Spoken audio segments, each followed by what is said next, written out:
Social media से लेकर सड़क तक बीजेपी अध्यक्ष अमित शाह पर हमला बोला जा रहा है, तो वही विपक्ष ने अमित शाह के खिलाफ मोर्चा खोल दिया है। दरअसल महात्मा गांधी को चतुर बनिया कहने पर अमित शाह कांग्रेस से लेकर तमाम राजनीतिक पार्टियों के निशाने पर आ गए हैं। हालांकि मामले को तूल पकड़ता देख अमित शाह की अब सफाई सामने आई है। अपनी सफाई में अमित शाह ने कहा कि उनकी बात का गलत मतलब निकाला गया है। सबको पता है कि मैंने ये किस संदर्भ में कहा था, लेकिन महात्मा गांधी के जरिए कांग्रेस पर निशाना साधने वाले अमित शाह ने क्या कुछ कहा था, आइए आपको सुनाते हैं। मित्रों, मुझे बहुत कम समय में बात रखनी है, इसलिए बहुत सारी पार्टियों का मैं उदाहरण नहीं देना चाहता। बहुत सारी पार्टियों का दे सकता हूं, मगर कांग्रेस पार्टी के सिद्धांत क्या है कोई बता सकता है मुझे? कोई नहीं बता सकता, क्योंकि कांग्रेस पार्टी की स्थापना सिद्धांत के लिए नहीं हुई थी। ये तो किसी एक अंग्रेज ने एक क्लब टाइप का एसोसिएशन बनाया था, जो आगे चलते चलते आजादी के आंदोलन में परिवर्तित हो गया।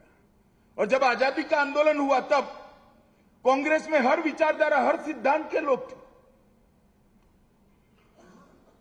राइट वाले भी थे, लेफ्ट वाले भी थे, मौलाना साहब भी थे, मदन मोहन मालवीय थे, बहुत सारे लोग थे, समाजवादी भी थे, कम्युनिस्ट भी थे।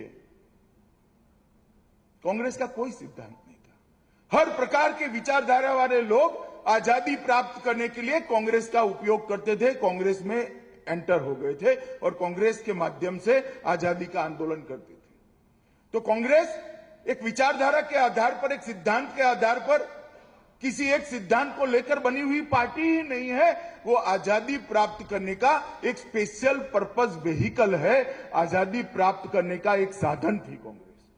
और इसीलिए महात्मा गांधी ने दूरंदेशी के साथ, बहुत चतुर बनिया था वो, उसको मालूम था आगे क्या होने वाला है। उसने आजादी के बाद तुरंत कहा था कांग्रेस को बिखेर देना चाहिए। महात्मा गांधी ने नहीं किया, मगर अब कुछ लोग उसको बिखेरने का काम समाप्त कर रहे हैं।